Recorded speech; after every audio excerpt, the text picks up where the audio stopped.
O direito à saúde ele precisa ser colocado no contexto do Brasil. O Brasil tem um processo de garantia de direitos à saúde que está na Constituição, que está em toda a documentação e a carta que rege o Sistema Único de Saúde. E é muito importante que a gente perceba a saúde como um direito social, algo que é garantido inclusive por lei no contexto brasileiro e que precisa, digamos, criar instrumentos para que a gente possa efetivamente trabalhar na perspectiva de garantia dos princípios básicos que regem esse direito à saúde, que é a universalização, ou seja, eu preciso ter acesso universal à saúde, garantido acesso universal à saúde, que é a questão da integralidade da atenção, porque na verdade, quando uma pessoa vai a um consultório médico com uma doença específica, ela tem uma série de outras coisas por trás dessa pessoa que precisa ser contemplada em relação ao atendimento. Isso significa que se uma pessoa leva uma criança com uma simples dor de barriga numa unidade de saúde, por exemplo, ela precisa ver uma série de coisas, que é a água que essa criança está consumindo, que contexto ela vive, ou seja, é preciso ter uma atenção integral. Esse é o princípio do Sistema Único de Saúde no Brasil, que é, digamos, o documento maior, nacional, que garante especificamente o direito à saúde. Um outro princípio bastante importante na perspectiva de construção do SUS e, portanto, de operacionalização desse direito à saúde é a questão da equidade, para que a gente possa ter uma perspectiva de igualdade social e de justiça social. Então, na verdade, são princípios básicos que regem o Sistema Único de Saúde, que é, digamos assim, o documento que centraliza e que opera a noção do direito à saúde, ou seja, o direito à saúde é um conceito. A partir desse conceito existem diferentes legislações e no contexto brasileiro é preciso que a gente traga à cena o Sistema Único de Saúde. Existem vários outros países, sobretudo na América Latina, em que esse direito não é garantido. Isso faz toda uma diferença no cenário, enfim, na promoção da saúde desses povos.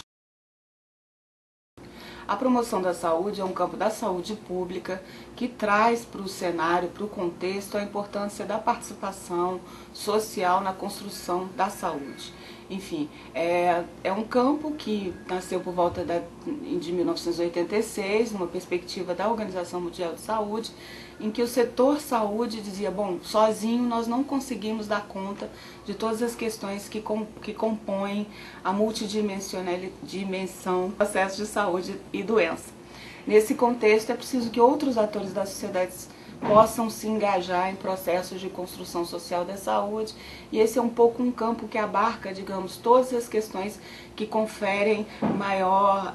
capacidade e potencialidade para uma vida mais saudável. Nesse sentido, falar de trabalho ou de empregabilidade tem a ver com saúde, falar de transportes adequados tem a ver com saúde, falar de educação tem a ver com saúde, enfim, como que uma perspectiva um pouco mais ampliada do conceito pode estar colaborando para a construção de processos individuais, de grupo, familiares, coletivos, enfim, da sociedade como um todo em termos da construção da saúde ou dos processos de saúde desses grupos. Em relação à violação de direitos à saúde no Brasil, a gente tem processos bastante delicados, sobretudo no contexto do Rio de Janeiro. Hoje, talvez era importante que eu exemplificasse um pouco, mas a gente tem uma série de violações que são violações que impactam muito diretamente no direito garantido à saúde pelo Sistema Único de Saúde brasileiro. De verdade, é preciso retomar um pouco o processo. Nós temos 20 anos do SUS, 20 anos do Sistema Único. Isso significa que você ainda tem um processo em aperfeiçoamento, e a gente precisa sempre trabalhar nessa perspectiva, na perspectiva do aperfeiçoamento do Sistema Único de Saúde. Algumas violações, elas podem ser bastante destacadas. Uma é as dificuldades de acesso, por exemplo, dificuldades de acesso aos serviços de saúde, baixa cobertura, um número pequeno de profissionais muitas vezes para atender a demanda da população, uma assistência à saúde muito mais curativa do que preventiva e promotora de saúde, digamos assim, no contexto de não esperar o adoecimento para agir na emergência, muitas dificuldades, inclusive nessa porta de, muitas vezes, a população, ao invés de utilizar a atenção básica, a unidade básica de saúde, os ambulatórios, os enfim, os profissionais que possam dar uma atenção mais adequada, a grande porta de entrada é a emergência. E a emergência muitas vezes fica bastante inchada com ou uma gripe ou uma pessoa que foi baleada, sofreu um acidente um pouco mais grave, que precisa aí sim ser atendido na emergência. Então assim, na verdade não existe uma ordenação do sistema de saúde que possa efetivamente criar facilidades de acesso para a população. Essa é uma grande violação, porque isso facilitaria por demais a vida das pessoas no sentido de que elas pudessem acessar as unidades, que elas pudessem ter uma atenção que é uma atenção mais qualificada em acordo com todos os princípios do SUS. Uma das questões básicas, por exemplo, no contexto do Rio de Janeiro, é acesso dificultado em função da violência, que muitas vezes impede que as pessoas possam estar nas grandes filas, porque ainda hoje no Brasil, as pessoas para conseguirem um atendimento, elas precisam chegar na fila por volta das 4, 5 da manhã, o que na minha concepção, evidentemente, é uma violação na medida em que eu tenho direito ao serviço, mas para que eu tenha esse direito, digamos assim, efetivado, eu preciso acordar na madrugada, correr riscos em relação a uma série de coisas para que eu consiga uma senha, quando consigo essa senha, para conseguir então esse atendimento. Então a questão do acesso é uma violação clara, a demora, a entrega de exames também é uma violação bastante importante que precisa ser acentuada, porque num país em que a gente tem níveis educacionais bem mais baixos, a perspectiva de você ir a um local, fazer um exame, buscar um tratamento e que esse exame, o resultado desse exame demora 3, 4 meses, a capacidade dessa pessoa retornar ao serviço para que ela realmente cumpra o tratamento adequado é muito pequena, é muito reduzida, ao passo de que se a gente tivesse uma agilidade maior em termos desse procedimento, certamente a gente conseguiria uma resolutividade bem maior no nível da atenção básica. Uma outra questão que precisa ser destacada é que, além do problema do acesso, é preciso que a gente pense também no problema da acessibilidade. Algumas pessoas não conseguem, inclusive, entrar nas unidades de saúde porque existem muitas escadas, porque a unidade não está preparada, por exemplo, para receber uma pessoa que tem deficiência física ou para receber uma pessoa que tem deficiência sensorial, porque ninguém consegue dar, por exemplo, um diagnóstico para uma pessoa surda, porque você não tem instrumentos dentro daquela unidade e não tem rede de apoio que possa, de alguma maneira, enfim, de reduzir as dificuldades desse acesso, enfim, causado pela diversidade. Nós somos seres diversos e, portanto, a atenção à saúde pressupõe uma atenção também diversificada. Considerando que o Brasil, o direito à saúde é garantido do ponto de vista do documento, ou seja, daquilo que é legal, né? Ele está legalmente garantido, juridicamente garantido, é preciso, no entanto, que vários processos de mobilização social e de participação social estejam atentos ao cumprimento desses direitos garantidos por lei, né? Muitos, inclusive a própria lei prevê sistemas que são sistemas do que a gente chama de controle social desses direitos. E, a partir desse processo de controle social, os conselhos de saúde foram, então, criados no Brasil. São espaços que pressupõem uma participação tanto do ponto de vista do governo, dos gestores, dos profissionais de saúde, quanto dos usuários. Os usuários do Sistema Único de Saúde, que também devem ter garantida a sua participação no processo de controle social desses direitos, então, garantidos por lei. Os conselhos existem em grande número no Brasil, são em níveis distritais, que cuidam mais, digamos assim, dos bairros, dos conjuntos dos bairros. Em nível municipal, a gente tem os conselhos estaduais de saúde e temos também o Conselho Nacional de Saúde, que é uma ferramenta bastante importante e que deve ser acionada cada vez mais pela população organizada, no sentido de que possa ver cumprir todos os direitos assegurados por lei. Transformar todas as ações que estão ali, todos os princípios ali mencionados, em princípios que sejam princípios operacionalizáveis no contexto do dia a dia, né, no atendimento e na atenção à saúde. Agora, a participação popular no sentido de como garantir esse direito, de como garantir o acesso, ela vai além dos conselhos institucionalizados. Esses formatos mais institucionalizados garantidos em lei vêm sendo acompanhados por várias mobilizações. E aí você tem movimentos sociais de diversas ordens, movimentos sociais de mulheres, movimentos sociais de patologias específicas, movimentos sociais sociais de deficiência. Então, assim, como exemplo, você tem vários fóruns, inclusive redes, que trabalham na perspectiva do direito à saúde. Como, por exemplo, a gente poderia falar do Fórum de ONGs-AIDS, que são instâncias que existem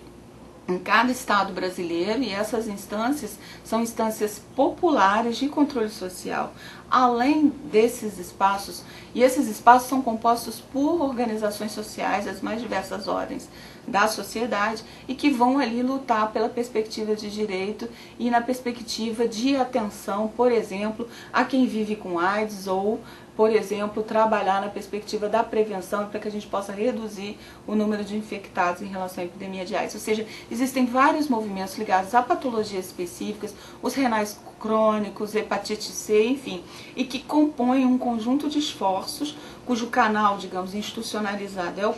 são os conselhos, em especial o Conselho Nacional de Saúde, mas que são instâncias que promovem uma mobilização social na perspectiva do direito. A questão do acesso aos espaços, né, de controle social e que possa efetivamente trabalhar pela participação da comunidade, são grupos organizados, alguns, por exemplo, alguns hospitais têm comitês gestores de acompanhamento do hospital, formas de participação que são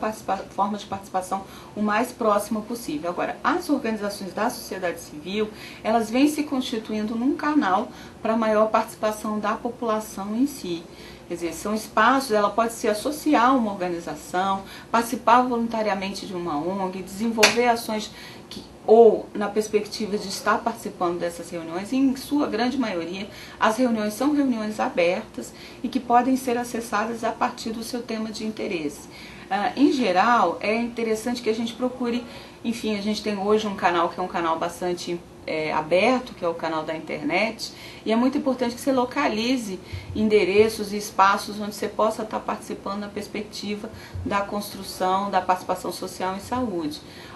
Eu acho que as associações de usuários são caminhos importantes, os comitês gestores das unidades de saúde são caminhos importantes, os fóruns mais institucionalizados estaduais, não é bem institucionalizados, mas mais estruturados, no sentido de terem reuniões mensais, de poder ter uma periodicidade mais adequada, são espaços bastante importantes. E, essencialmente, os conselhos, a partir dos conselhos distritais, você está construindo esse processo de participação. Em geral, a participação ela pode ser individual, ela é do cidadão, e ao mesmo tempo, você obviamente, quando você está ligado a alguma associação, alguma organização social, a sua capacidade de influência política, ela cresce, na medida em que não é uma ação isolada, ela é uma ação que faz parte de um conjunto, de um contexto. Então é muito importante nessa perspectiva.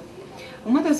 da outra questão importante em relação ao controle social é que o controle social ele não deve se dar apenas na perspectiva de controlar a política pública que já está formulada. É muito importante que a população também participe da construção da política. A política ela é, na verdade, um processo que necessita da participação de todos para a sua própria formulação. Então, um conceito que a gente vem utilizando, que é um conceito interessante e que associa a ideia do controle social, é a ideia da gestão participativa. Sou eu poder contribuir tanto do ponto de vista da formulação, quanto do ponto de vista do monitoramento e avaliação dos resultados da efetividade dessa política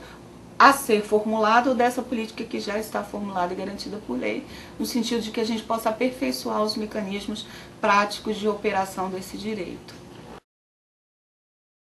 Em termos de avanços e de mudanças, né, que foram, enfim, possibilitadas na perspectiva do Sistema Único de Saúde, a gente precisa, obviamente, destacar a ideia dos conselhos de saúde, que são espaços institucionalizados e que estão garantidos, mas que precisam o tempo inteiro serem aperfeiçoados. Se fala muito da ideia de qualificação de conselheiros, se fala muito da ideia de poder ter processos de monitoramento que sejam processos mais transparentes e acessíveis a toda a população. Enfim, existem mecanismos que são mecanismos que precisam ser aperfeiçoados. No entanto, é preciso que a gente considere alguns avanços que são avanços bastante importantes do ponto de vista da política de saúde brasileira. Um primeiro avanço é a própria existência do SUS, inegável, do direito à saúde garantido. O avanço é a institucionalização dos conselhos de saúde, ou seja, eles devem aí sim ser cada vez mais respeitados nessa perspectiva. Uma série de representações políticas criadas a partir dos conselhos. Hoje você tem comissão estadual de AIDS, você tem comissão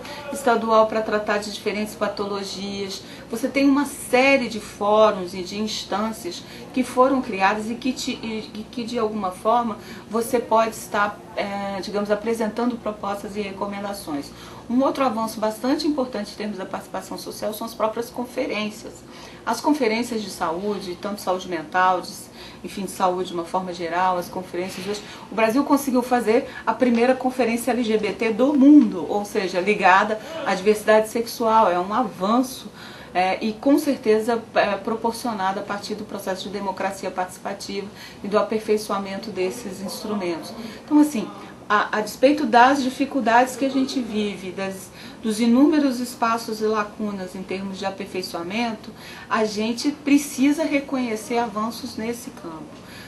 O que acontece muitas vezes é que o fato de a gente estar vivendo uma democracia transforma os inimigos em algo um pouco mais fluido, né? Mais, digamos assim, a gente não, muitas vezes é preciso fazer todo um processo de concertação e de diálogo e de negociação e de construção a partir de propostas, e essa negociação a partir de propostas, ela é uma negociação muitas vezes muito mais demorada do que determinados movimentos que eram determinados movimentos marcados pelo confronto. Hoje, na verdade, a construção da política ela se dá num processo de diálogo que é marcado por disputas políticas, sim, dentro do próprio movimento, mas é um processo de diálogo que, a longo prazo, eu tenho assim a esperança de que a gente possa fazer um território brasileiro, digamos assim, com uma democracia um pouco mais consolidada, mesmo a democracia representativa ainda necessitando de maiores processos de consolidação. Quem sabe a gente possa trabalhar a partir da democracia participativa oportunizada por esses espaços de discussão, um processo que a gente tenha os direitos, digamos assim, dentre eles o direito à saúde, cada vez mais respeitados do ponto de vista operativo e do ponto de vista legal.